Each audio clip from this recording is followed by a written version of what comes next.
Em algum lugar, nas sombras do passado, existiu um povo misterioso, cuja história é detalhada nas páginas antigas da Bíblia. Eles eram conhecidos como os Moabitas. Mas quem eram realmente os Moabitas? De onde vieram? E qual é a ligação secreta que conecta os Moabitas à linhagem de Jesus Cristo? Hoje estudaremos toda a sua história, desde os momentos de depravação, traição e assassinatos até as situações de redenção. Então já peço que se inscreva no canal e deixe seu like para nos ajudar a compartilhar nosso trabalho com mais pessoas. Os Moabitas têm uma história profundamente entrelaçada com figuras bíblicas conhecidas como Abraão e Ló, e é fascinante descobrir como eles se tornaram uma parte importante do panorama bíblico. Tudo começa com Abraão, o patriarca central na história das religiões abraâmicas. Abraão, como você deve se lembrar, foi chamado por Deus para deixar sua terra natal e seguir em direção a uma terra prometida. Seu sobrinho, chamado Ló, decidiu acompanhá-lo nessa jornada épica. Ló e Abraão, embora unidos pelo parentesco, eram pessoas com personalidades diferentes. Conforme avançavam em sua jornada, tornaram-se homens bem-sucedidos, possuidores de terras e animais. Logo, a terra que ocupavam se tornava disputada. Para evitar conflitos, eles decidiram se separar. Abraão escolheu a terra de Canaã, enquanto Ló, atraído pela região fértil, optou pelas planícies próximas à cidade de Sodoma. Aqui é onde a história dos Moabitas começa a se desenrolar. Ló, durante sua estadia nas imediações de Sodoma, se envolveu nos eventos trágicos relacionados à destruição da cidade. Sodoma era uma cidade marcada por sua maldade e depravação. Os habitantes de Sodoma eram conhecidos por seus pecados graves, incluindo a prática de assassinatos. Deus, vendo a perversidade de Sodoma, decidiu destruí-la.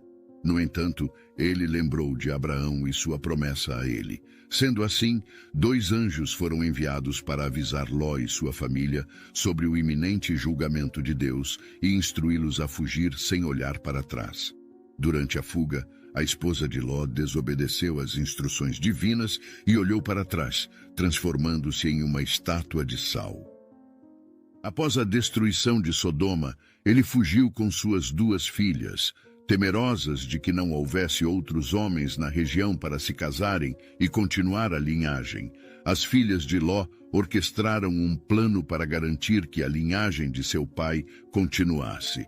Elas frequentemente embriagavam seu pai, e uma a cada noite se deitava com ele. Tempos depois, a filha mais velha deu à luz a Moabe, e a mais nova deu à luz a Ben-Ami. Moabe, como você já deve ter percebido, é o primeiro ancestral dos Moabitas. A história dos Moabitas, portanto, começa em um contexto de desespero, incesto e sobrevivência.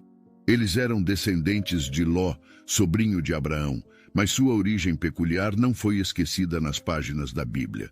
Os Moabitas, ao longo dos séculos, desenvolveram sua própria cultura, religião e identidade. Sua conexão com os eventos e figuras-chave da narrativa bíblica são detalhadas nas páginas da Bíblia. Um dos relatos mais conhecidos no contexto bíblico é a história de Ruth, uma moabita que desempenhou um papel crucial na genealogia de Davi e, por extensão, na linhagem do próprio Jesus.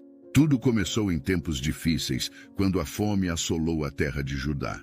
Uma família de Belém, composta por Elimeleque, sua esposa Noemi e seus 2 filhos, Malom e Quilion, optaram por buscar refúgio na terra de Moabe em busca de sustento.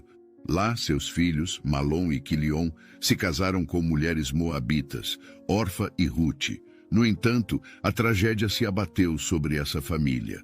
Primeiro, Elimeleque faleceu, e depois, seus filhos Malom e Quilion também morreram, deixando Noemi viúva e sem filhos.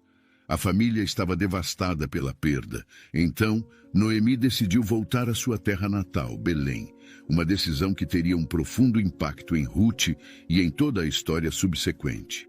Noemi incentivou suas noras, Orfa e Rute, a ficarem em Moabe e construírem novas vidas. Mas Rute, com sua devoção inabalável, se recusou a abandonar Noemi. Ela proferiu palavras que foram eternamente registradas na Bíblia. Não insistas comigo para que te deixe e me obrigue a não seguir-te, porque aonde quer que fores, irei eu, e onde quer que pousares, ali pousarei eu. O teu povo é o meu povo, o teu Deus é o meu Deus. Rute, capítulo 1, versículo 16. Com essas palavras, Rute escolheu seguir o Deus de Israel e se uniu a Noemi em sua jornada de retorno a Belém. Lá, Rute começou a trabalhar nos campos, apanhando espigas. Por acaso, Rute foi trabalhar nos campos de um homem chamado Boaz, que era parente próximo de Elimeleque.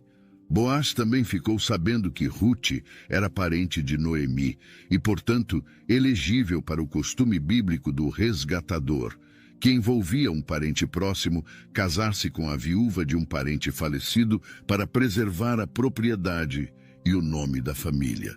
Quando Noemi soube da generosidade de Boaz e de seu parentesco com Elimeleque, ela ficou esperançosa de que Boaz fosse o resgatador de sua família. Sendo assim, ela encorajou Rute a casar-se com Boaz. Noemi, que tinha sido amarga por causa das perdas em sua vida, agora estava cheia de alegria e esperança.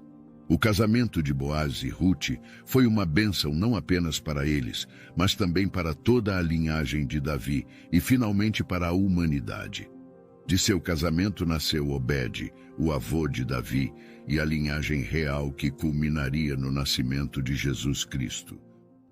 Um ponto interessante sobre os moabitas é que eles são frequentemente mencionados nas Escrituras como adversários dos israelitas. A primeira menção significativa desses conflitos está nas passagens do livro de Números, capítulos 22 a 25. Naquela época, os israelitas, liderados por Moisés, estavam em sua jornada pelo deserto em direção à terra prometida. Eles passaram pela terra dos moabitas, e o rei moabita, Balaque, ficou preocupado com o tamanho do acampamento israelita e temia que ele se tornasse uma ameaça.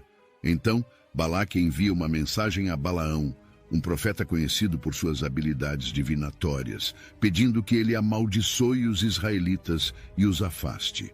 Enquanto Balaão viaja a caminho de Moabe, um incidente notável ocorre. O jumento que ele montava vê um anjo do Senhor bloqueando o caminho. O jumento desvia-se do anjo 3 vezes. Balaão, sem ver e entender nada, fica cada vez mais irritado com o comportamento do jumento e o espanca. No entanto, finalmente, Deus permite que Balaão veja o anjo do Senhor e entenda a razão pela qual o jumento se desviou. Quando Balaão chega a Moabe, ele é recebido por Balaque e levado a vários lugares para amaldiçoar os israelitas. No entanto, em vez de amaldiçoar, Balaão proclama uma série de bênçãos divinas sobre Israel, pois ele só conseguia falar o que Deus lhe dava para dizer. Essas bênçãos incluem profecias sobre a grandeza futura de Israel e a vinda de um cetro que surgirá de Jacó. Essas profecias são entendidas por muitos como uma referência ao Messias que virá da linhagem de Israel. Enquanto isso, os moabitas resolveram adotar uma estratégia diferente. O capítulo 25 de Números relata que as mulheres moabitas começaram a seduzir os homens israelitas a participarem de rituais e adoração a deuses pagãos, incluindo o deus Baal. Isso resultou em idolatria e imoralidade sexual entre os israelitas, o que provocou a ira de Deus. Em resposta à infidelidade do povo de Israel, Deus enviou uma praga que começou a dizimar o acampamento. Muitos israelitas morreram devido à praga, mas a ira de Deus não cessou. Nesse contexto crítico entra Fíneas, um sacerdote e neto de Arão, o sumo sacerdote. Fíneas era um homem zeloso pela santidade de Deus e pelas leis religiosas de Israel. Ele testemunhou um israelita trazendo uma mulher moabita para dentro de sua tenda no meio do acampamento, desafiando assim as leis da pureza e santidade. Movido pelo zelo religioso e pelo desejo de aplacar a ira divina, Fíneas tomou uma lança e entrou na tenda, onde o israelita e a moabita estavam juntos, e os atravessou com a lança. A ação de Fíneas teve um efeito imediato. A praga cessou e a ira de Deus foi aplacada. Deus elogiou Fíneas por sua ação zelosa e lhe concedeu uma aliança de paz, prometendo que ele e sua descendência seriam sacerdotes perpétuos em Israel. Todas essas histórias sobre os Moabitas nos lembra que Deus pode usar pessoas comuns para realizar propósitos extraordinários e que o amor e a fidelidade nunca passam despercebidos por Ele.